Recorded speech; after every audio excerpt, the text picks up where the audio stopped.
I need to kill myself in your house." That's how I was introduced to Mr. Mercury Lewis. He rung my doorbell, shocking me out of an already restless sleep, at 3:15 in the morning. I answered the door and that was the first thing he said. No introduction, no slowly getting around to it, straight to the matter at hand, pointing a pistol in my general direction. "I'm not going to kill you, if you cooperate." He walked in and motioned me toward the kitchen. "Hey man, it'll get better," I poorly advised. "No, it won't, unless I do this. And I'm sorry for this, but the spirit wants you to watch." Spirit. Now I knew that this man had lost his mind. "What's your name?" "Mercury Lewis. I bought this house 20 years ago." A woman appeared on our doorstep. She introduced herself as Mary Williams. She insisted on coming inside to talk about life insurance. We told her we weren't interested, but she begged, saying she was being watched and that she would get a nominal fee for at least getting in the house. My wife saw no harm in it, so we let her inside.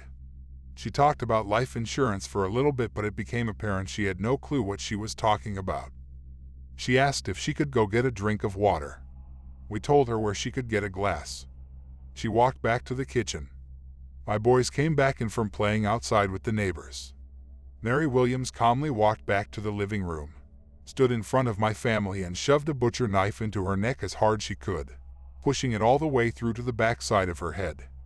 She fell back to the floor, writhing in pain, contorting this way and that, kicking our coffee table and knocking my wife's snow globes on the floor. My boys saw everything. They were only 10 and 12. I don't think they ever really recovered. How could they? I didn't. My wife didn't either. She took her own life. He paused and looked down at the floor. We called the ambulance, but by the time they got there she had bled out and died. I tried to grab some towels and stop the bleeding. I didn't know if I should pull out the knife or not. I won't tell you what happened next, but you'll see. And now it's my turn. It's a bargain. I do it and the spirit leaves my sons alone. You see, sir, by the way, what's your name? Jeff, I answered. Listen, we can get you help. There's no spirit. Please, let me help you, Mercury. I pleaded, but he ignored me and continued talking. Well, Jeff, you seem like a nice young man, but the spirit in this house will never let you go. You belong to it now, unless you end it. I hope you don't have family. I hope you don't have kids or a wife. I didn't want to be deceitful like little Miss Mary. I'm here to end it. I walked here from my house, left my car. I didn't want anyone to trace my presence back to this fucking house. Take my advice. No matter how much you hate this house after this, don't sell.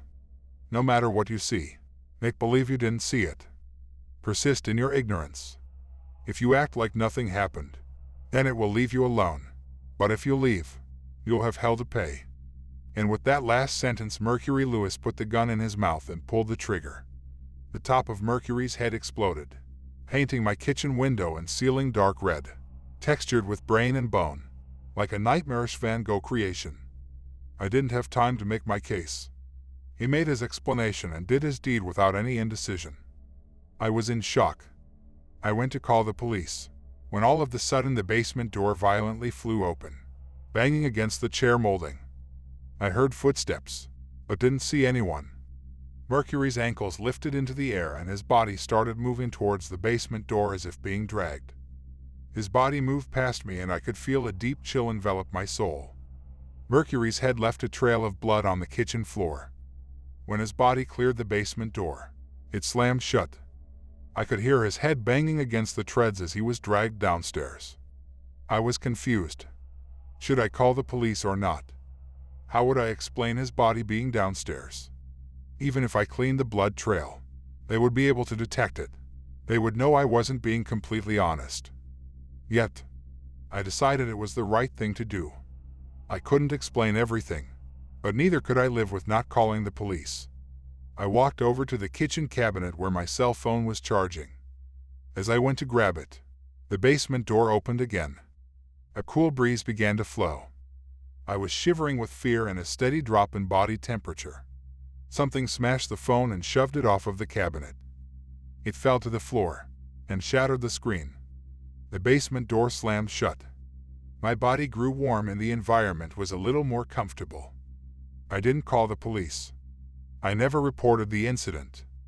I did see on the local news that Mr. Mercury Lewis had went missing. His sons were putting together a group of volunteers to look for him, but I could tell they were disingenuous. They knew what he had done and where he had done it.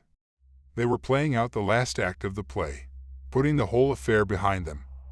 They would search about 2 more weeks and call it quits after that. I took Mercury's advice and tried to act like nothing had happened. But what worried me most was that he wasn't the one who sold the house to me. How many more times will I have to endure this? How many more late-night visits are scheduled, and what the hell is in my basement?